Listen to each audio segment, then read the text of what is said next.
This is the Nightwolf howling at you, and today we're going to take a look at the crossover nobody expected, done in a manner that nobody would have wanted. This is the Masters of the Universe X Transformers crossover figure of Megatron Armor Skeletor, the evil Decepticon Lord of Destruction. The packaging on this is actually pretty cool. They sort of did the whole rock explosion thing, but they did the kind of graphical mapping over everything that was done when Unicron rebuilt Megatron into Galvatron, and it looks really nice, honestly. The packaging does. I think if you might remember when I first talked about these ones coming out during the last convention, I wasn't very impressed with it, so we'll actually see if that holds true or not when we get around to looking at them on the inside.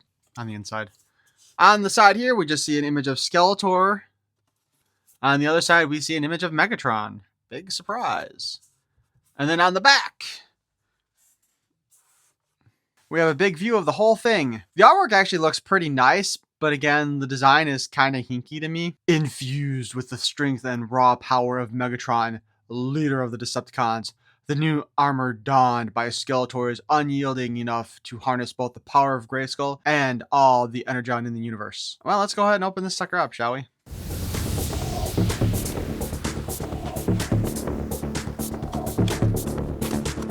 Oh, there's a tech spec on here.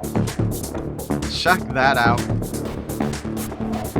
So it's the same information on the side of the box, and then we have strength of 8, speed of 5, endurance of 8, courage of 7, power of 10, and skill of 9.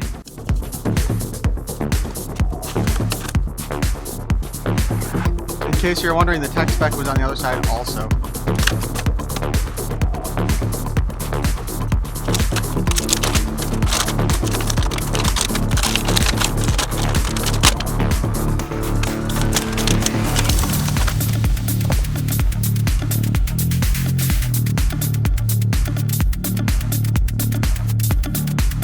For the record, I'm just going to say straight out, I was not expecting there to be a mini comic with this.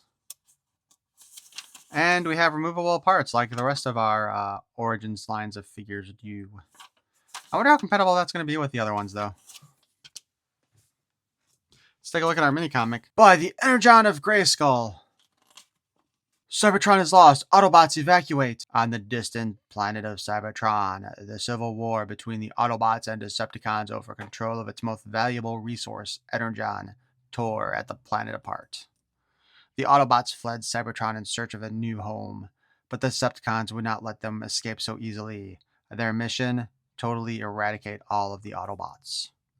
Facing obliteration, the Autobot Ark ejected their historical archives, hoping to preserve their memory and send the universe a warning of the Decepticons. The pod traveled far across the universe before landing on the first planet, Eternia. The remnant containing the history of the Autobots is quickly discovered by the planet's technologically advanced inhabitants, namely Man-at-Arms. What have you found, Duncan? According to my scans, it appears to come from a cybernetic alien planet, sorceress. My name is Optimus Prime, leader of the Autobots. The internal systems suggest it is from a highly sophisticated technological society, perhaps even more so than our own. It seems there is much we can learn from their society. Who are they? Where they come from? What happened to them? Can you salvage the information? Way ahead of you. I am downloading the data right now. You are too late, Man-at-Arms. Looks like I beat you to the punch. Skeletor! Speaking of things that pack a punch, have a taste of my Havoc cannon. Allow me to show you what Megatron would do, Man-at-Arms. Megatron? The Energon of Grayskull will be ours. He-Man! Not so fast, Skeletor. You can't stop me, He-Man. I have the power of the likes of which you have never seen before. Ugh, what's happening? I can feel the power of Grayskull leaving me. Taste this power, Boneface. No! You haven't seen the last of me, He-Man. The power of Energon shall be mine. Energon? Meanwhile, back at Man-at-Arms' lab. Energon is the power source central to the war between the Autobots and Decepticons. It shares similar energy readings as Castle Grayskull. The power of Grayskull and Energon are one and the same? And with this new Megatron armor of his, I may be powerless to stop him. He appears to be imbued with the power of Energon. Is there anything we can do to stop him? Fortunately, Skeletor gave me a good idea. Megatron's nemesis is Optimus Prime and the Autobots. This new Autobot armor should give us a fighting chance. You never cease to amaze me, Duncan. Now let's roll out. Snake Mountain, refugee of Skeletor. So you see, Scareglow, together with Energon within the Castle Grayskull, we can take over Eternia. The planet will belong to me, and the souls will join you in Subternia. Very well, Skeletor. I accept your offer. Excellent. Now I will call upon the power of Havoc to grant Scareglow the power of the most dangerous soldier in Megatron's Decepticon army. Come forth anew, Scareglow. Together we shall reforge the entire universe. Whatever you say, O mighty Skeletor. To be continued. Transformers, more than meets the eye.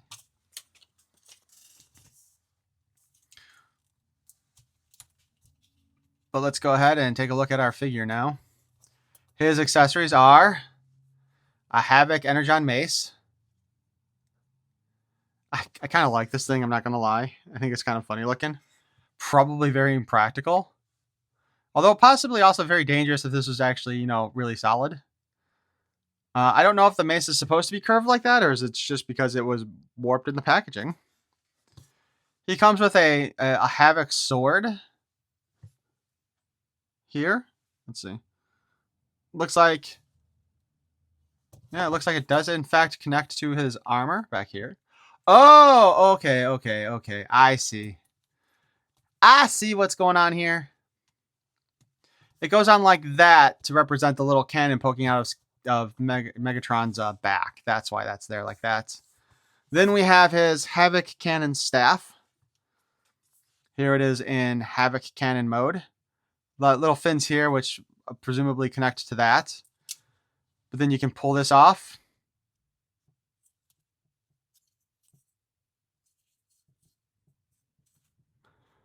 I don't know how you connect this to the...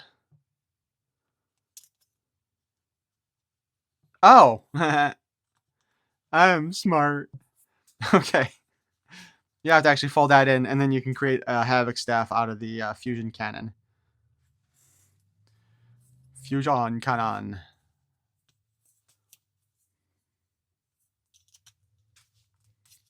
And then again, like I was saying,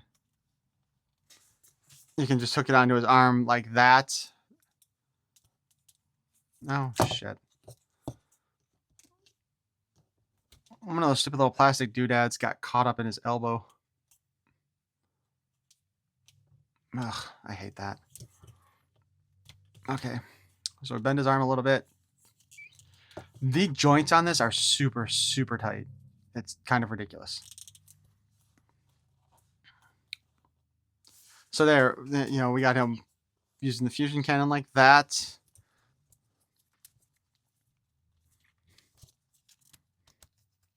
Oh, this is always fun.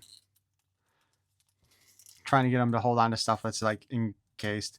Or you can have him hold it like this as the Havoc Staff. So Skeletor here does use a lot of new parts, which is probably why he's so ridiculously expensive, being that these things are almost like around twice as much as a regular Origins action figure is. So if we take that off, let's again look at the articulation here. Well, actually the head sculpt, real quick. It actually does look really good, although I'm not sure if that little purple thing in the middle of his teeth is there on purpose or on accident. If you guys know the answer to that, let me know. The helmet doesn't look too bad. And the mouth is kind of... You know what? Let's pull the head off here real quick. I want to see something. Okay. It looks like the mouth and the rest of the head are separate parts, but glued together if you look down here. Whoops, because there is an open space in there, but they did not design the head or the mouth to actually move on its own. It's not articulated. So put his head back in place. So, you know, the usual here, the head can move up and down, you can spin it around. You can look up. Actually, he's got a really good range of motion with the way this head is designed. Probably because there's so much open area back there because of the helmet design. We get to the arms, we can spin. We can spin them right off, is that we can do.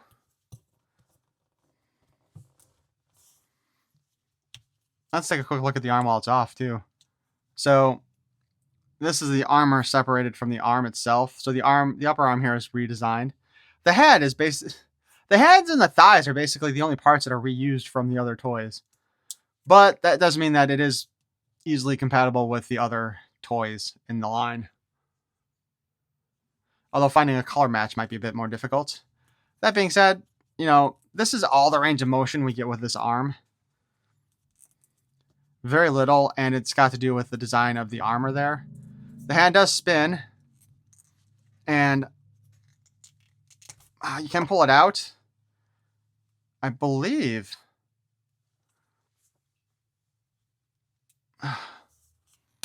There we go. You can also pull that off of there. Although I would not suggest doing this too much because I think that's going to break if you do. But then you can attach that directly to the hand, which is actually kind of a cool feature. I do like that actually probably better than having it actually on this thing. But again, pulling this out, I think it's going to break really easy. I don't trust that plastic there. And that is really hard to push in and out too. Yeah, we're doing all that while the hand's still not attached.